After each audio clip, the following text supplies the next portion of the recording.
राज्य के नीति निर्देशक तत्व डीपीएसपी का लक्ष्य संविधान की प्रस्तावना में उल्लेखित न्याय, स्वतंत्रता, समानता और बंधुत्व के आदर्शों को साकार करना है। इस प्रकार ये तत्व एक कल्याणकारी राज्य की अवधारणा को मूर्त रूप देते हैं। यही कारण है कि डॉक्टर अंबेडकर ने डीपीएसपी को भारतीय संविधान की नवीन विशेषताएं बताया है।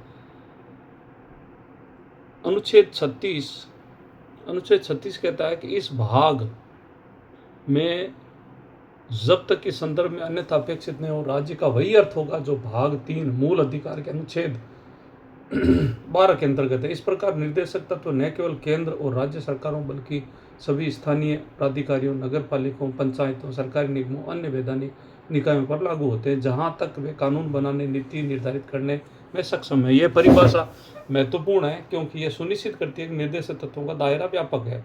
तथापि ध्यान देने की योग्य बात यह है कि जहां अनुच्छेद 12 में राज्य की परिभाषा के अंतर्गत अन्य प्राधिकारी अदर अथॉरिटी शामिल है, वहीं अनुच्छेद 36 उसी परिभाषा को अपनाता है। इसका व्यवहारिक परिणाम यह है कि जब न्यायालय यह व्याख्या करता है कि कोई निकाय राज्य है या नहीं, जैसे अजय हंसिया मामले में अंतर्राष्ट्रीय हवाई अड्डा प्राधिकरण को राज्य माना गया, तो वही निकाय निर्देशक तत्वों के अर्थ में भी राज्य होगा। हालांकि निर्देशक तत्व अपरिवर्तनीय है क्योंकि राज्य की परिभाषा का विस्तार उनके प्रवर्तन को प्रभावित नहीं करता। यह केवल उन निकायों को इंगित करता है जिनके लिए निर्देशक तत्व मार्गदर्शक है। संविधान निर्माताओं ने यह स्पष्ट कर दिया कि निर्देशक तत्व मूल अधिकारियों की तरह राज्य के विरुद्ध न्यायालय में लागू करने योग्य अधिकार नहीं, बल्कि राज्य को कानून बनाते समय मार्गदर्शन करने वाले सिद्धांत है। अनुच्छेद 37 इस भाग में अंतर्विष्ट तत्वों का लागू होना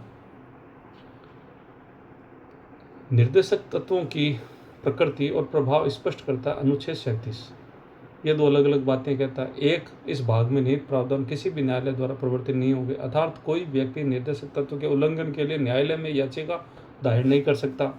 तथापि इसमें निहित सिद्धांत देश के शासन से मूलभूत और राज्य का एक कर्तव्य होगा कि कानून बनाते समय इन सिद्धांतों को लागू करे। यह निर्देशक तत्वों को मौलिक अधिकारों से भिन्न बनाता है जो प्रवर्तनीय है। इस अंतर का कारण ऐतिहासिक है। संविधान निर्माता आयरिश संविधान से प्रेरित है जहां सामाजिक आर्थिक अधिकारों को अप्रवर्तनीय बनाया गया है क्योंकि तत्कालीन सरकार के पास उन्हें लागू करने के संसाधन नहीं थे। डॉक्टर अंबेडकर ने संविधान सभा में स्पष्ट किया, निर्देशक तत्व वाद योग्य जस्टिसिएबल नहीं है क्योंकि राज्य के पास सीमित संसाधन है। यदि इन्हें परिवर्तनीय बना दिया जाता है तो राज्य दिवालिया हो जाता है। तथापि यह परिवर्तनीयता निर्देशक तत्वों को महत्वहीन नहीं बनाती है। समय के साथ सर्वोच्च न्यायालय ने निर्देशक तत्वों मौलिक अधिकारों के बीच अंतर को क्षीण किया है। केशवानंद भारती 1973 में न्यायालय ने कहा है, संसद निर्देशक तत्वों को लागू करने के लिए मौलिक अधिकारों में भी संशोधन कर सकती है। जैसे 25वें संविधान संशोधन द्वारा अनुच्छेद 31 से जोड़ा गया जिसके अनुच्छेद 14 और 19 को निरस्त किया गया। 1980 में न्यायालय ने सीमा लगाई कि केवल निर्देशक तत्व जो अनुच्छेद 39 बी और सी को लागू करते हैं मौलिक अधिकारों पर वरीयता पा सकते हैं। आधुनिक दृष्टिकोण में न्यायालय निर्देशक तत्वों का उपयोग मौलिक अधिकारों की व्याख्या करने के सहायक रूप में करता है। विशेष रूप से अनुच्छेद 21 जीवन के अधिकार के विस्तार में इस प्रकार यद्यपि निर्देशक तत्व सीधे प्रवर्तनीय है, वे अप्रत्यक्ष रूप से न्यायिक निर्णयों के माध्यम से प्रभाव डालते हैं। अनुच्छेद 38 राज्य लोक कल्याण की अभिवृद्धि के लिए सामाजिक व्यवस्था बनाएगा। अनुच्छेद 38 राज्य को एक ऐसी सामाजिक व्यवस्था बनाने का निर्देश देता है जिसमें सामाजिक, आर्थिक और राजनीतिक न्याय राष्ट्रीय जीवन की सभी संस्थाओं में व्याप्त हो। यह अनुच्छेद 44 संशोधन 1978 द्वारा परिवर्तित किया गया। इसमें खंड 2 जोड़ा गया और राज्य से आय में असमानताओं को न्यूनतम करने, स्थिति और सुविधाओं तथा अवसरों में असमानताओं को समाप्त करने का प्रयास करने का आग्रह करता है। यह न केवल व्यक्तियों के बीच बल्कि विभिन्न क्षेत्रों, व्यवसायों में रहने वाले लोगों के समूह के बीच असमानताओं को समाप्त करने का प्रयास करेगा।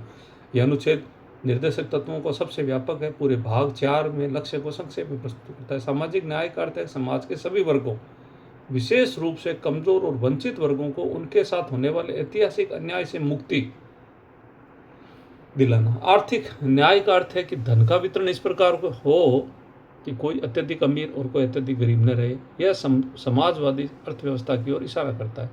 राजनीतिक न्याय करता है कि समान मताधिकार, सभी को राजनीतिक प्रक्रिया में भाग लेने का अवसर, यह मूल अधिकारों के माध्यम से सुनिश्चित किया गया है। एयर इंडिया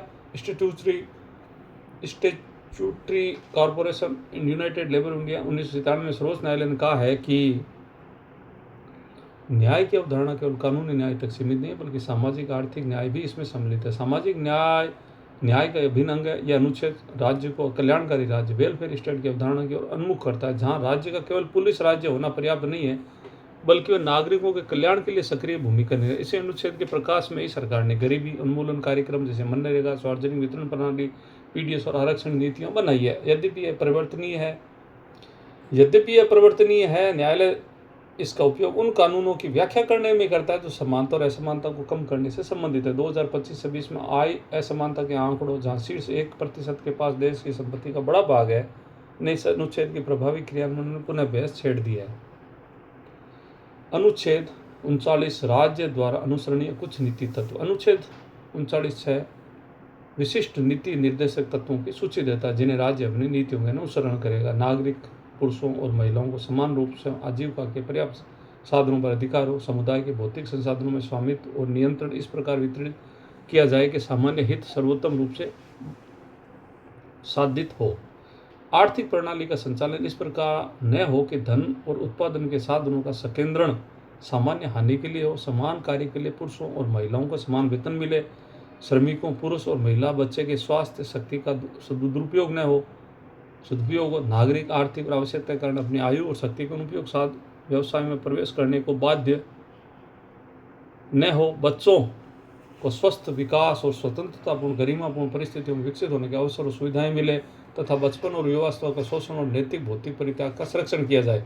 ये 6 तत्व अनुच्छेद 38 के सामान्य लक्ष्यों को ठोस रूप देते हैं।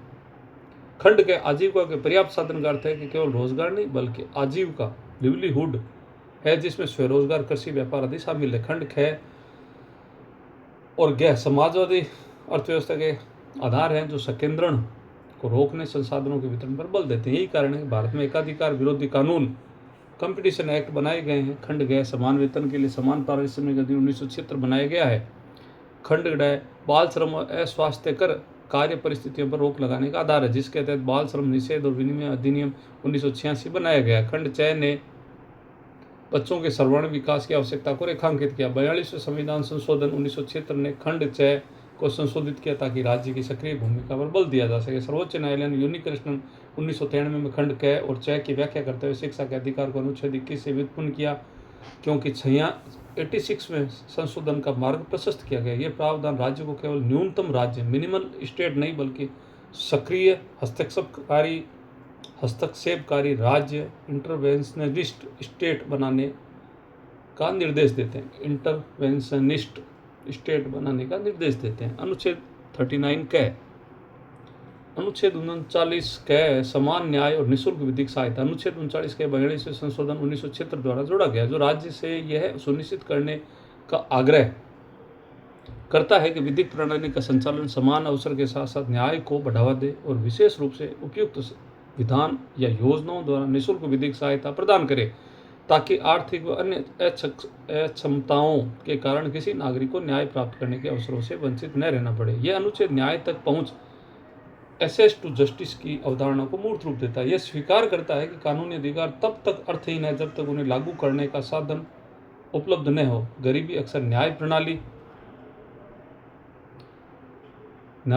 तक पहुंच में सबसे बड़ी बात है। यह अनुच्छेद के अनुपालन में संसद ने विधिक सेवा प्राधिकरण अधिनियम 1987 बनाया जिसके तहत राष्ट्रीय विधिक सेवा प्राधिकरण नालसा और राज्य विधिक सेवा प्राधिकरण सालसा की स्थापना की गई। ये निकाय गरीब और जरूरतमंद व्यक्तियों को निःशुल्क विधिक सहायता जैसे अधिवक्ता, अदालत फीस, कानूनी सलाह प्रदान करते हैं। सर्वोच्च न्यायालय ने हुसैनारा खातून 1979, खटरी 1981 जैसे मामलों में निःशुल्क विधिक सहायता को अनुच्छेद 21 का अंग माना और यह कहते हुए त्वरित सुनवाई और निष्पक्ष सुनवाई के अधिकार में निहित है। अभियुक्त के पास बचाव के लिए अधिवक्ता हो। एच.एम. होस्कोट बना महाराष्ट्र 1978 में न्यायालय ने यदि अभियुक्त अधिवक्ता खर्च वहन नहीं कर सकता राज्य को उपलब्ध करवाना चाहिए। न्यायालय ने लोक अदालत की प्रणाली भी विकसित की जो निःशुल्क और त्वरित न्याय समाधान प्रदान करती है। 2025-26 में ई कोर्ट की परियोजना के विधिक सहायता को डिजिटल प्लेटफॉर्म के माध्यम से सुलभ बनाया जा रहा है। ये अनुच्छेद यह सुनिश्चित करता है कि प्रक्रिया का वैधानिक अधिकार अनुच्छेद 21 की वास्तविकता बने न कि केवल सैद्धांतिक। अनुच्छेद 40 ग्राम पंचायतों का संगठन। अनुच्छेद 40 राज्य के ग्राम पंचायतों को संगठित करने, उन्हें ऐसी शक्तियों और अधिकारों से युक्त बनाने का आग्रह करता है जो उन्हें स्वशासन की इकाइयों के रूप से कार्य करने में सक्षम बनाने में आवश्यक हो। यह प्रावधान गांधी जी के ग्राम स्वराज्य के दर्शन से प्रेरित है जो मानते थे कि भारत में आत्मा गांव में बसती है। सच्चा लोकतंत्र नीचे से ऊपर की ओर बनता है। हालांकि संविधान लागू होने के बाद लंबे समय तक अनुच्छेद को केवल एक निर्देशक तत्व ही माना गया। इसे लागू करने में राज्यों ने रुचि नहीं दिखाई। 73वें संविधान संशोधन सन 1992 ने इस अनुच्छेद को बल दिया, जिसमें पंचायती राज संस्थाओं को संवैधानिक संशोधन 1992 में इस अनुच्छेद को बल दिया, जिसमें पंचायती राज संस्थाओं को संवैधानिक दर्जा दिया गया। अनुच्छेद 243 और 2430 भाग 9 जोड़े गए।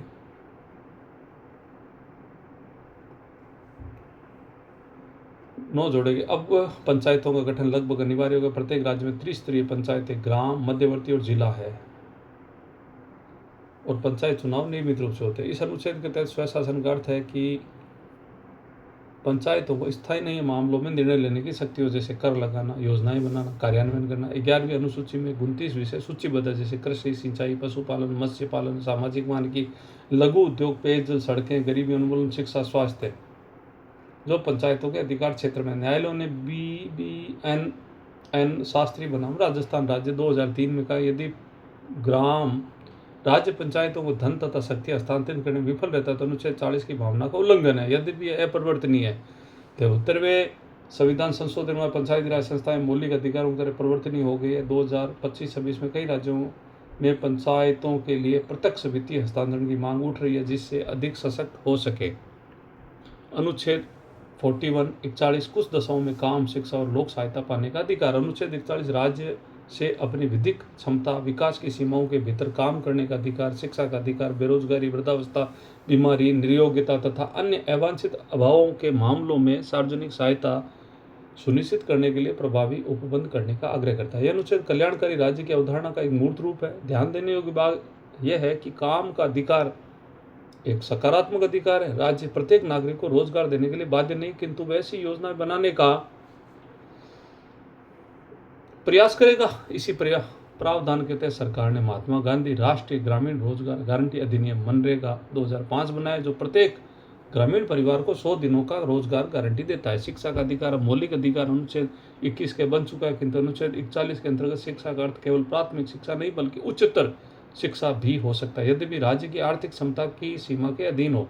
सार्वजनिक सहायता के अंतर्गत वृद्धावस्था पेंशन, विकलांगता पेंशन, बेरोजगारी भत्ता जैसे राजस्थान, मध्य प्रदेश जैसे राज्यों में बेरोजगारी भत्ता योजनाएं है, आवास योजना जैसे प्रधानमंत्री आवास योजना शामिल है। इस अनुच्छेद में आर्थिक क्षमता और विकास की सीमाओं के भीतर शब्द में महत्वपूर्ण है। ये राज्य को यह बचाव करने का अवसर देता है कि उसके पास पर्याप्त धन नहीं है। सर्वोच्च न्यायालय ने बेंजामिन ग्रेवाल बनाम भारत संघ 2021 में कहा है, यदि राज्य के पास संसाधन है तो फिर वह वित्तीय सहायता नहीं करता है तो न्यायालय हस्तक्षेप कर सकता है, लेकिन सीमित संसाधनों की स्थिति में न्यायालय आर्थिक नीति में हस्तक्षेप नहीं करता। 2025-26 में कोविड-19 के बाद विकलांगता पेंशन योजनाओं के विस्तार की मांग जोर पकड़ रही है। अनुच्छेद 42 काम की न्याय संगत और मानवोचित दशाओं का और प्रसूति सहायता का उपबंध। अनुच्छेद 42 राज्य से काम की न्याय संगत मानवोचित दशाओं पर उपबंध करने तथा प्रसूति सहायता मैटरनिटी रिलीफ का उपबंध करने का आग्रह करता है।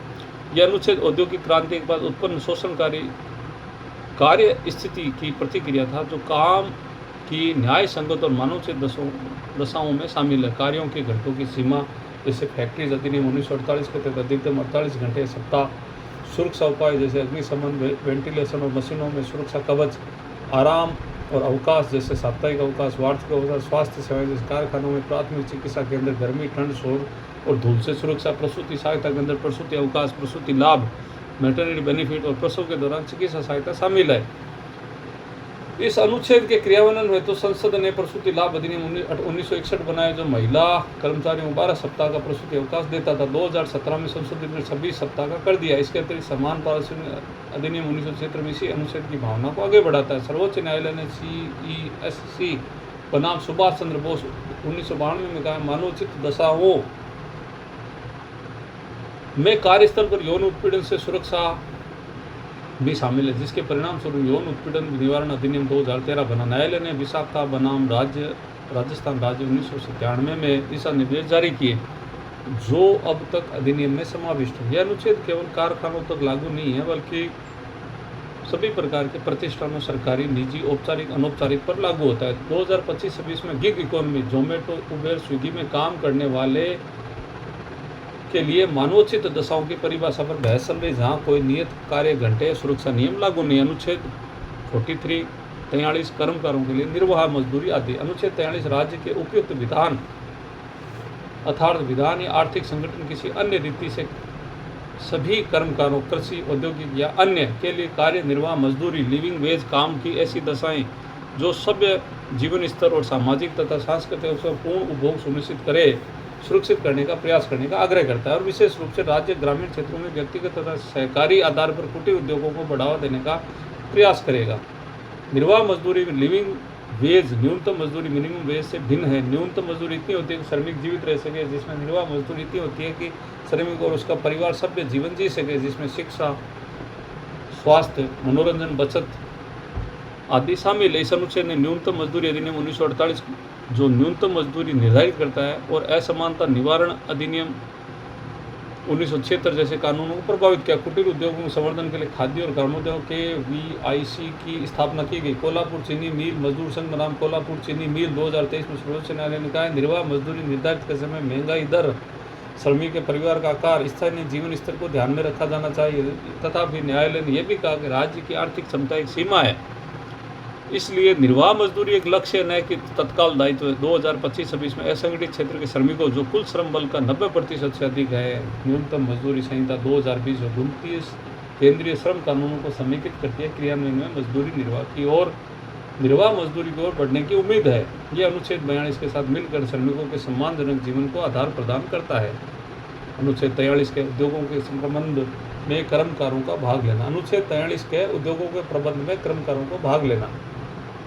अनुच्छेद 43 के 42वें संशोधन 1976 द्वारा जोड़ा गया, जो राज्य के उपयुक्त विधान और किसी अन्य रीति से उद्योग के प्रबंध में कर्मकारों की भागीदारी सुनिश्चित करने के लिए कदम उठाने का आग्रह करता है। यह अनुच्छेद औद्योगिक लोकतंत्र इंडस्ट्रियल डेमोक्रेसी की अवधारणा पर आधारित है, जो कहती है कर्मकार केवल मजदूरी के काम करने वाले नहीं है, बल्कि उद्योग में उनकी हिस्सेदारी, इसलिए उन्हें प्रबंधन के निर्णय में भाग लेने का अधिकार होना चाहिए। इस अनुच्छेद के प्रभाव से संसद ने कारखाना संशोधन अधिनियम 1976 के तहत कार्य कर्मचारी निर्देशक वर्कर डायरेक्टर की अवधारणा शुरू की। इसके अतिरिक्त उद्योग विनिमय और विकास अधिनियम 1951, कंपनी अधिनियम 2013 में प्रावधान है कि कुछ कंपनियां के बोर्ड में कर्मचारी प्रतिनिधि हो सकते हैं। हालांकि यह व्यापक रूप से लागू नहीं हुआ है।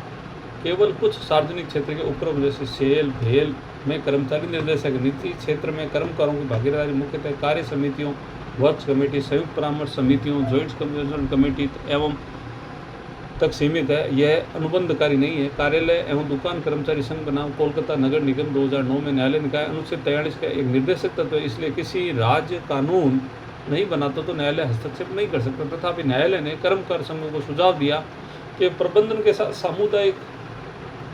सामूहिक सौदाकारी कलेक्टिव बार्गेनिंग के माध्यम से भागीदारी सुनिश्चित करें। 2025-26 में स्टार्टअप और गिग इकोनॉमी के युग में इस अनुच्छेद की प्रासंगिकता पुनर्विचार हो रहा है, क्योंकि पारंपरिक कर्मकार प्रबंधक का ढांचा बदल रहा है। अनुच्छेद 43 ख सहकारी सोसाइटियों का संवर्धन।